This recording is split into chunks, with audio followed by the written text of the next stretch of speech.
You're listening to Soap Dirt, the latest in television entertainment news. Hey there, soap fans. It's Belynda from Soap Dirt, delivering weekly Days of Our Lives prediction edition. And as always, these are based on official soap opera spoilers, recent episodes, actor interviews, and more. I've got 3 sizzling predictions for you for Nicole and Sloan, for Holly and Chanel, and for Stephanie, Chad, and Everett. Let's dig in, but if you haven't yet, please click subscribe so you don't miss any of our updates, spoilers, and news. Our first prediction, Nicole is completely crushed when the DNA test denies her hopes.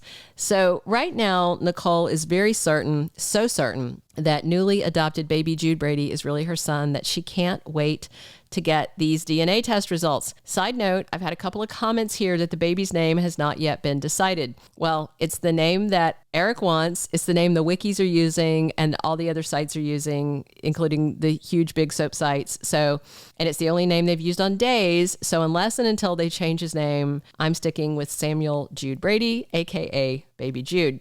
All right, back to it. Next week, Nicole has got ants in her pants waiting on the official hospital test to say that's really her baby.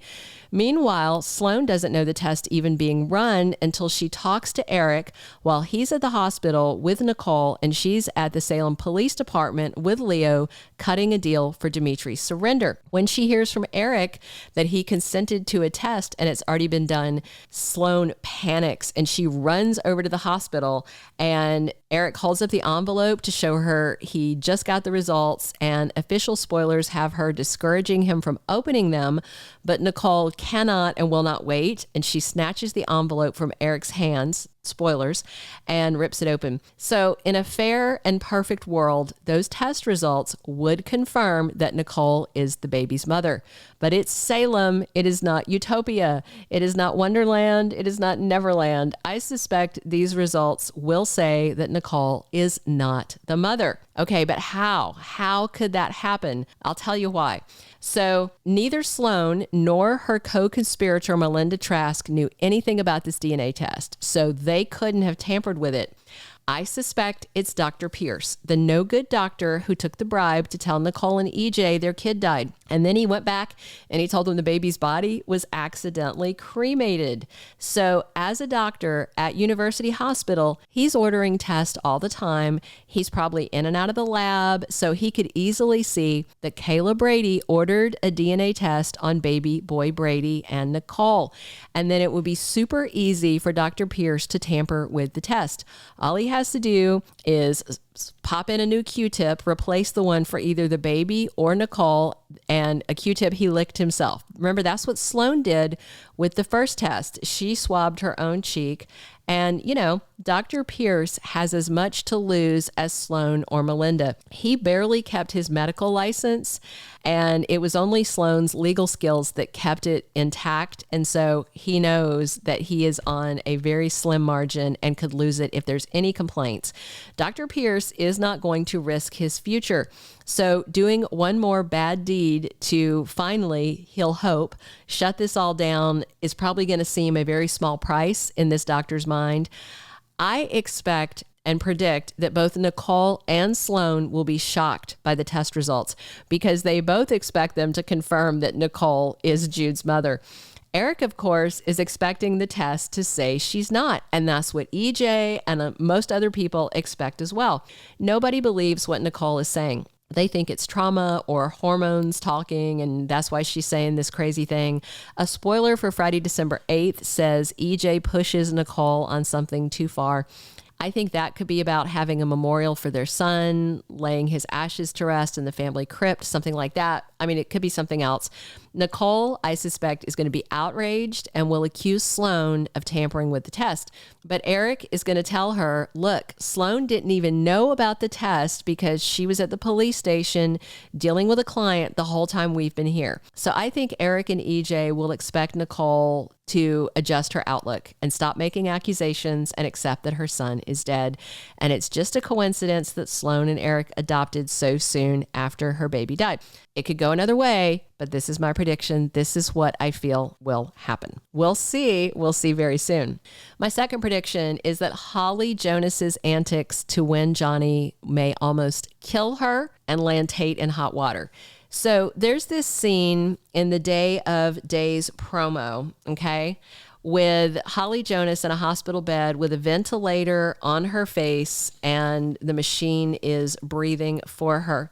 So clearly something very bad happens to her. And of course, we don't know exactly when it happens, but a spoiler for this week could prompt her to take drastic action. So spoilers for this week see Johnny surprising Chanel on Friday, December 8th with something special. I suspect it's going to be a proposal. And then there's a spoiler for the week of December 11th mentioning an anniversary. And I've looked up a ton of wedding anniversaries, and the only one I see coming is Chanel and Johnny. They married 2 years ago in December of 2021, and they came home mid-month to tell their families they tied the knot. So their anniversary is coming up very soon, even though they're not still married. And by the way, some people have said Roman and Kate. No, it's not them. I looked at them. I looked at a lot of other people. Roman and Kate got married like October of 2022, just by the way, most recently. So it is time for Chanel and Johnny's anniversary of their wedding, even though they're split. And I suspect Johnny is ready to put a ring on it again, which is great, but Holly is going to lose it. She's already upset. She's grieving the death of her newborn baby brother, and losing her stepbrother Johnny that she's got a mad crush on may be too much. Holly is definitely her mother's daughter. She's been doing a lot of scheming, and she even asked Tate to help her break up Chanel and Johnny.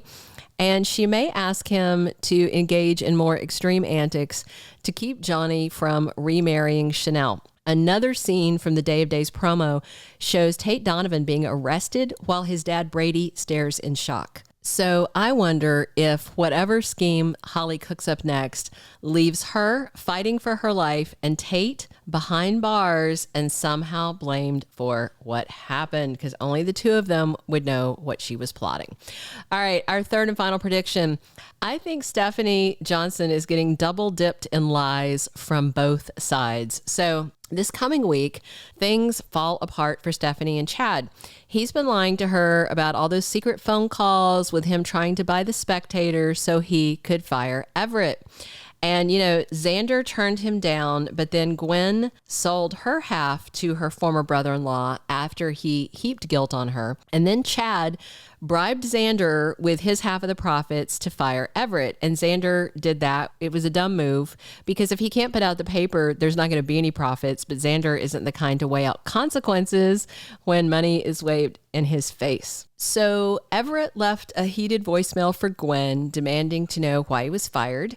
And then on Wednesday, December 6th, official Days spoilers have Everett and Stephanie finding out about something shocking. Then Thursday, December 7th, Stephanie confronts Chad. And then official spoilers have her showing up to her dad and mom's place with a packed bag looking for a place to stay. And that means she left Chad over his lies and plotting against Everett. But the big thing is, I think that Chad is not the only one lying to Stephanie. Everett is sitting on a couple of big fat lies as well, I believe. First, I'm not certain that Stephanie knows he used to be married before and married to somebody in town, aka Jada Hunter. So I think that Everett was married to Jada before he was with Stephanie, but that remains to be seen. I think he and Jada were married earlier in her career, well before she came to Salem. I believe, if I'm recalling correctly, she did interview for the detective job, but she had already been a detective somewhere else before she came to Salem. And that's why she was hired right away and immediately hit the ground, boots running, to replace Eli. So in the photo of her showing off her ring with Everett's arms around her, she was in a beat cop, the standard blue uniform. So I do think that they are exes from a while back. But what I do wonder, either way, no matter what about the timing of their marriage, is whether the ring that Everett claims he bought for Stephanie is the one he previously gave to Jada, because that ring is shown so prominently in the photo of them. I think that it's a big clue that he is a big liar. Maybe he wanted to recycle the ring for Stephanie, but I don't think he bought it for her. That's my suspicion. So after Stephanie walks out on Chad and starts seeing Everett again, presumably, she might find she jumped from the frying pan into the fire by choosing another liar. Wait and see. All right, that's it for this week's Days Prediction Edition. Subscribe if you haven't, please. And be sure to drop your comments, whether you agree, disagree, or have another idea altogether of how you think these storylines will go. I love talking soaps with you guys, and we're here 7 days a week to do it. This has been Belynda from Soap Dirt. Thanks for listening. Thank you for being a loyal listener. Follow us wherever you get your podcast, because you don't want to miss the next episode. Soap Dirt is on all the major podcast platforms, including Apple Podcast, Spotify, iHeartRadio, and more.